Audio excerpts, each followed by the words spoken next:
troublemaker, the invader, the space invader.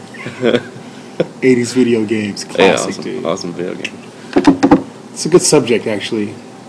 Talk about 80s video games. If you go to a bar and you know that it's a place where people are 30 and over, like a lounge, I don't care how beautiful the girl is or whatever she's wearing or whatever the case may be, she knows about 80s video games and she loves them. And you can also talk about the start of MTV, because it was an MTV generation. We all had to have our MTV. So those are good subjects, man. Like, you could dance around with those. All right, this goes into you being water. One good thing is for you just to gain knowledge in general. All right, find out about stuff.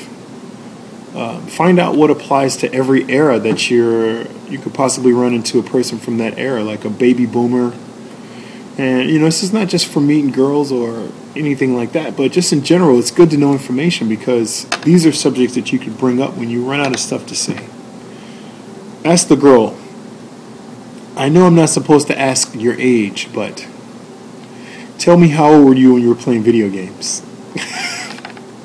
She'll tell you whatever. Oh, I was playing Atari, ColecoVision. So she's obviously over 30. So that you can go into that time period. So,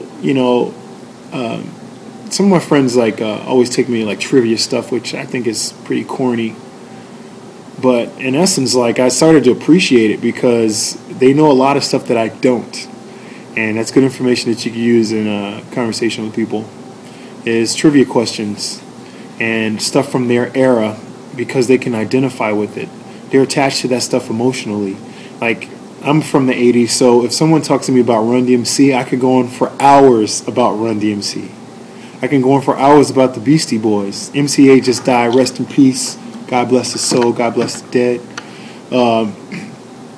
So if someone talks to me about something that I can identify with emotionally, for some reason I feel like they love me. And they could not say a word. So it's the same thing reversed, man. Like, it's good to let people talk and not have to say something every moment, because when you do that, you become a good listener.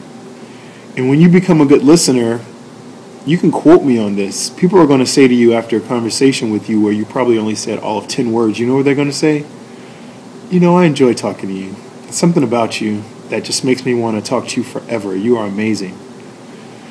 And then you'll be like, okay, Oprah. Tell Stedman I said what's up. When in essence, people really just want to talk. And they want someone that's going to listen without judging them. They want someone that's going to listen without condemning them for how they feel about whatever particular situation. And they want someone that's willing to be vulnerable because it opens the door for them to be vulnerable. Like, I'm being vulnerable right now with you guys and letting you know that, yeah, sometimes I do get afraid to approach a woman. Sometimes I do get afraid to go into a business deal. We just closed a business deal on a brunch a few weeks ago. And I've done tons of business transactions. And I was nervous for this one like I was for the first one. But, at some point in your life, you got to realize that that you can't be controlled by your feelings. You got to be controlled by your actions, and your feelings will follow. You're not supposed to let your feelings lead. If that's the case, then sometimes you'll feel like playing basketball, and sometimes you won't. But when you're in the championship game, you got to just show up and play. Everybody got to show up at some point in their life and decide to be Michael Jordan, and you got to be the Michael Jordan in your arena. And I was just talking to a friend of mine about an example of me doing my Michael Jordan thing by having a strong presence just in general. And I was at, one of my places of business, and a colleague of mine said, "You just walked through Walgreens downstairs, didn't you?" And I said to her, "Yeah, why'd you ask?" She said, "Because someone that I know that you don't know said that they saw you and they described who you were to me and said that this guy walked through Walgreens, and when you walked through Walgreens, everyone at the register stopped doing what they were doing and watched me walk by. And I said, wow, that's fascinating. And she was like, you think you're a big old pimp, don't you? You think you're like this superhero or something like that. And I had a similar situation where I was out with some friends at a party that we put together, and she says to me while we're at the party, she was like, wow, you think you're a superhero, don't you? And I was like, what do you mean? Why would you say that? She said, because every time I'm talking to you, somebody's standing next to us when I look to the right or the left, and they're like, you know, kind of looking up at me like I'm a superstar or something.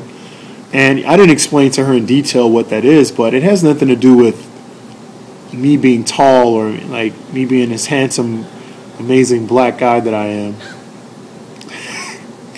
Oh, I'm just kidding. I'm a total loser, dude.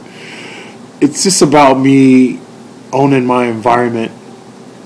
And, you know, I was talking to one of my buddies who's an absolute rock star, and I was saying to him, you know, it's probably the equivalent of how you guys feel when you get out on stage or you come to a venue and people are there to see you. It's kind of like the attitude that you guys convey. It attracts people. Like when I see a rock star come out or some kind of artist performing, I'm mesmerized by them.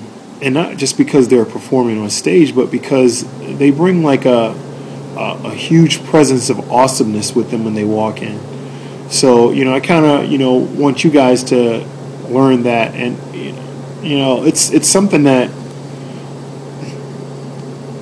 comes from you realizing who you are and not really caring about what other people think about you, and then owning that space and making that person okay with you.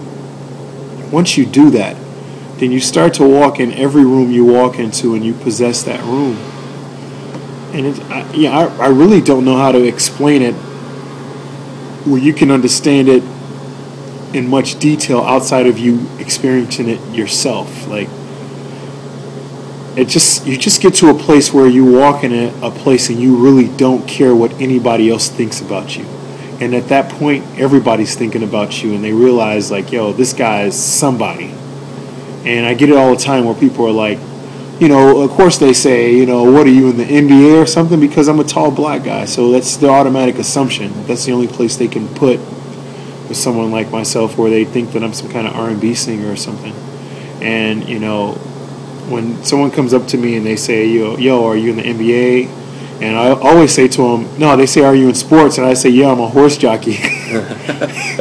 Just so they'll get out of my face a little bit. But in essence, man, it's about just owning your presence, finding out who you are and being present wherever you show up. And you'll create a whirlwind around you in each environment. And the funny part about it is you won't even notice it. It's the people around you that'll see it. So, there you go, man. It's a little something on presence.